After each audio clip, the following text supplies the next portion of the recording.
ఓం నమ శివాయ. ఓం నమో నారాయణాయ. ఓం శ్రీ స్వర్ణాకర్షణ కాళభైరవాయ నమో నమః. ఓం శ్రీ నరదృష్టి నివారణ కాళభైరవాయ నమో నమః. ఓం గణానాం త్వా గణపతిం అవామహే కవిం కవేనాపవస్రవస్తవం జ్యేష్ఠరాజం బ్రహ్మణస్వత ఆనశృణ్వన్నోతభిస్సీదసాదనగం శ్రీమహాగణాధిపతయే నమః. ఓం ఆదిత్యాయ సోమాయ మంగళాయ బుధాయ చ గురుశుక్రశనిభ్యశ్చ రాహవే కేతవే నమో నమః. హరి ఓం. మా ఛానల్కి స్వాగతం. చూస్తున్న వీక్షకులకు ప్రేక్షకులకు ప్రియ కాళభైరవ భగవద్బంధులకి స్వాగతం పలుకుతూ మమ్మల్ని ఎంతగానో ఆదరిస్తూ ఉండబడినటువంటి ప్రియ సోదరి మనుషులకు అందరికీ, సనాతన ధర్మ సంరక్షకులకు అందరికీ కూడా నూతన తెలుగు ఉగాది పండగ శుభాకాంక్షలు. శ్రీ క్రోధినామ సంవత్సరంలో అందరికీ నిండు నూరేళ్ల ఆయురారోగ్యాలను ప్రసాదించాలని, వారాలు 7, తిథులు 15, నక్షత్రాలు 27, రాసులు 12, లగ్నాలు 12, మహర్దశలు 9, అలాగనే షడ్రుచుల సమ్మేళనమే 6 ఋతువులతో కూడుకున్నటువంటి తీపి, కారం, పులుపు, చేదు, వగరు అనేటువంటిది ఎలా ఉంటుందో మనిషి జీవితంలో కష్టాలు సుఖాలు ఎప్పుడు ఉంటాయి. ఎవరి జీవితంలో కూడా ఎప్పుడు కూడా పూర్ణిమ శాశ్వతం కాదు, అమావాస్య అనేటువంటిది ఎప్పుడు అడ్డంకి కాదు అని చెప్పి గుర్తుపెట్టుకోవాలి.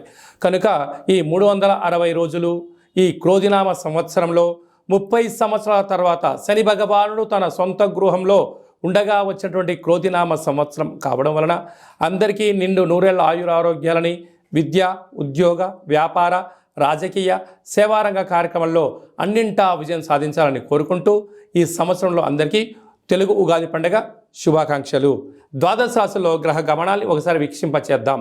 మేషరాశిలో గురు సంచార స్థితి, కన్యరాశిలో కేతు భగవాను సంచార స్థితి, కుంభరాశిలో శనిచర స్వామివారు స్వక్షేత్ర సంచార స్థితి, మీనరాశిలో రాహు సంచార స్థితితో ద్వాదశ రాశిలో గ్రహ గమనాలు ఈ విధంగా ఉన్నాయి.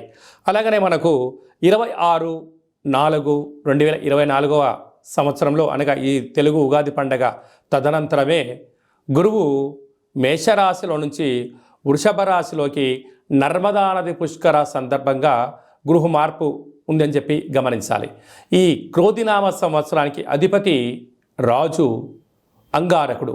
ఎందుకనగా ఈ సంవత్సరము మనకు తెలుగు ఉగాది పండగ మంగళవారం రోజు అవ్వడం వలన, మంగళవారానికి అధిపతి కుజ భగవానుడు అవ్వడం వలన, ఈ సంవత్సరానికి రాజు కుజుడు అవ్వడం వలన నిత్యము అనేక మంది క్రోధము, ఆవేశము అనేటువంటి పరిస్థితుల్లో ఉండడము, ఎర్రటి నేలలు, ఎర్రటి పంటలు బాగా పండడము, అద్భుతమైనటువంటి కందులు, మిరప, ఎర్రటి నేలలు, సంపూర్ణమైనటువంటి ఆహార ధాన్యాల ఉత్పత్తులు చాలా అద్భుతంగా ఉంటాయని చెప్పి కూడా గమనించగలగాలి. కాకపోతే ప్రజలందరూ కూడా ధర్మ మార్గంగా ఆధ్యాత్మికంగా ఉండడము, తల్లిదండ్రులను, గురువులను, ధర్మాన్ని ఎవరైతే ఆచరిస్తారో వారికి రుణభయం, రోగభయం, శత్రుప్రయం, ప్రమాదాలు తొలగిపోతాయని చెప్పి కూడా గమనించగలగాలి. అలాగనే ఈ సంవత్సరము మంత్రివర్యులు శని భగవానుడు అవ్వడం వలన ఆ శని భగవానుడు ప్రస్తుత కాలమాన ప్రకారంగా కుంభరాశిలో సంచారము చేయడం వలన ధర్మ మార్గంగా ఎవరైతే ఉంటారో వారికి చాలా మంచి కాలము అని చెప్పి గమనించగలగాలి. తెల్లటి నువ్వులు, విశేషమైన నీలం రంగు పదార్థాలు, పుష్పాలు, పండ్లు, పదార్థాలు, అద్భుతమైనటువంటి ధర్మ పరిపాలనగా, ధర్మంగా, న్యాయంగా, నీతిగా ఉండబడిన వారికి చాలా మంచి కాలం అని చెప్పి గుర్తుపెట్టుకోగలగాలి. ఎవరైతే అధర్మంగా ఉంటారో, అన్యాయంగా ఉంటారో, రాక్షస జీవన విధానంగా ఉంటారో, గతి తప్పిన జీవన విధానం ఎవరైతే అలవర్చుకుంటారో వారికి అనేక ఇబ్బందులు ఉంటాయని చెప్పి కూడా గమనించగలగాలి. ఈ సంవత్సరము పశుపాలకుడు కృష్ణ పరమాత్ముడు అవడం వలన గోవులు, పశువులు సమృద్ధిగా ఆయురారోగ్యాలుగా ఉండడం, మంచి పాడి, మంచి పంట, ఐశ్వర్యము, సుఖవంతమైన జీవనం ఉండడం జరుగుతుంది అని చెప్పి గమనించాలి. కాకపోతే ఈ సంవత్సరము శుక్రుడు అనేక రకాలమైనటువంటి ప్రభావం అధికంగా ఉండడం వలన అనేక మంది నిత్యము రోజు నూతన వస్త్రాలకు, బంగారు ఆభరణాలకు, వజ్ర వైడూర్యాలకు, విలాసవంతమైన జీవితాలకు, ఆధ్యాత్మిక తీర్థయాత్ర కార్యక్రమాలకి మొగ్గు చూపడం జరుగుతుంటుంది. కాకపోతే విచక్షణారహిత జీవితాన్ని పొందడానికి, మద్యమత్తు మాంసాల జీవితాన్ని పొందడానికి ఎక్కువ మంది మక్కువ చూపించే పరిస్థితి ఉంటుంది.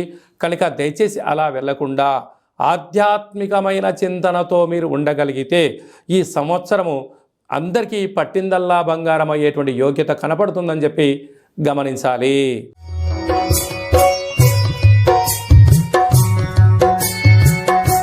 తులారాశి వారికి శ్రీ క్రోధినామ సంవత్సరంలో ఆదాయ వేళలేంటి, ఏ విధి విధానాలు పాటించాలో ఈ వీడియోలో సవివరంగా సంపూర్ణంగా తెలుసుకుందాం. తులారాశిలో ఏ నక్షత్రాలు వస్తాయనగా చిత్తా నక్షత్రంలోని 3వ పాదం, 4వ పాదం, స్వాతి నక్షత్రంలోని 4 పాదాలు, విశాఖ నక్షత్రంలోని 1, 2, 3 పాదములు కలిపితే తులారాశి. తులారాశికి అధిపతి శుక్రుడు.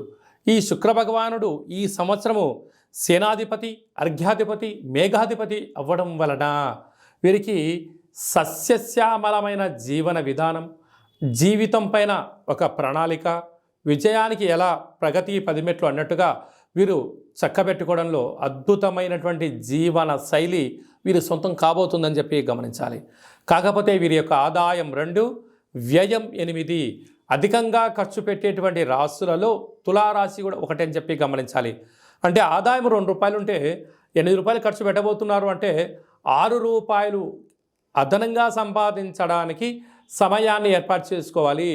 అధికస్య అధిక ఫలితం అన్నట్టుగా కొద్దిపాటి సోమరితనాన్ని పక్కన పెట్టి ప్రణాళికాబద్ధంగా ఒక జాబ్ చేసేవాళ్ళు పార్ట్ టైం జాబ్ ఎత్తులాడుకోగలిగినట్లయితే ఈ ఖర్చుల్ని అధిగమించే ప్రయత్నం చేయగలగాలి. లేదు అన్నట్లయితే అప్పులు, రుణ సమస్యలు, రోగ సమస్యలు మిమ్మల్ని వెంటాడే పరిస్థితి అధికంగా ఉంటుంది. తస్మాత్ జాగ్రత్త. రాజ్యపూజ్యం 1, అవమానం 5. దయచేసి మధ్యవర్తిత్వ కార్యక్రమాలు కానీ, మీరు మధ్యలో ఉండి ఎవరికైనా డబ్బులు ఇప్పించడాలను కానీ, అప్పులు కానీ ఇచ్చారా సర్వము కోల్పోవడం, అప్పిచ్చిన వారు ఆ ప్రాంతం నుంచి వెళ్ళిపోవడం, మీరు ఆర్థిక ఇబ్బందులకు మీరే కేంద్ర బిందువు అవుతారు. కనుక ఈ సంవత్సరము వీలైనంత వరకు అప్పులు ఇవ్వద్దు, అప్పులు తెచ్చుకోవద్దు, వ్యసనానికి దూరంగా ఉండండి. ఖర్చును క్రమబద్ధీకరించుకోగలిగినట్లయితే రాబోయే కాలం మంచి కాలం అని చెప్పి మీరు గమనించగలగాలి. అలాగా చిత్తా నక్షత్ర జాతకులకు ఆరోగ్య పరిస్థితి చాలా బాగుంటుంది. స్వాతి నక్షత్ర జాతకులకు మధ్యసున్న కారణం వలన మనోవేదన, ఈ పని చేయాలా చేయకూడదా, చేస్తే ఏమవుతుంది, చేయకపోతే ఏమవుతుంది అనేటువంటి మానసికమైన సంఘర్షణలో మీరు ఉండేటువంటి పరిస్థితి ఉంటుంది. కనుక ఏదైనా తెలిస్తే చేయండి, లేకుంటే తల్లిదండ్రులను కానీ, గురువులను కానీ, ఆధ్యాత్మికవేత్తలు కానీ, మీరు ఏదైతే వృత్తులు చేస్తున్నారో ఎక్స్పర్ట్స్తో, నిపుణులతో సలహా తీసుకొని పనిచేసినట్లయితే ఈ మనోవేదనకు దూరం అయ్యే పరిస్థితి అధికంగా ఉంటుంది. విశాఖ నక్షత్ర జాతకులకు డిసెంబర్ వరకు బాగుంటుంది. డిసెంబర్ నుంచి తిరిగి ఉగాది పండుగ వరకు చివరి సున్నా కావడం వల్ల రోగము, ఇబ్బందులు, ఆర్థిక పరిస్థితులు, వాహన ప్రమాదాలు, సర్జరీలు జరిగే పరిస్థితి ఉంటుంది. ఆరోగ్యాన్ని జాగ్రత్తగా భద్రపరచుకోగలగాలి. అలాగా సేనాధిపతి, అర్ఘ్యాధిపతి, మేఘాధిపతి శుక్రుడు అవ్వడం వలన వ్యవసాయ సోదరీమణులకు తెల్లటి పంట అనగా పత్తి, జొన్నలు, వడ్లు బాగా పండడము, ఎర్రటి నేలలు కలిసి రావడము, సకాలంలో వర్షాలు పడడము, వస్త్ర వ్యాపారాలు, అత్తరు, సెంటు, పన్నీరు, వస్త్ర వ్యాపారాలు, డైమండ్ బిజినెస్లు, అలాంటి వాహనాలు, క్రయ విక్రయాలు చాలాకి వీరి యోగదాయకం అని చెప్పి గమనించగలగాలి. కనుక వీలైనంత వరకు మౌనం, ధ్యానం, దానం, ధర్మం యోగదాయకం అని చెప్పి మీరు గమనించగలగాలి. కనుక మీరు కపాల కాలభైరవ స్వామిని స్మరించడం, ఆనంద కాలభైరవ స్వామి యొక్క దీపాన్ని పూజామందులో పెట్టడం, కపాల కాలభైరవ స్వామి యొక్క ముగ్గురు ఇంటి బయట పెట్టుకోవడం వలన శత్రుదృష్టి, నరదృష్టి తొలగిపోయి ఐశ్వర్యం, ఆనందం రైతు సోదరీమణులకు, గృహ భవన నిర్మాణ కార్యక్రమాల అందరికీ యోగదాయకం అని చెప్పి గమనించాలి.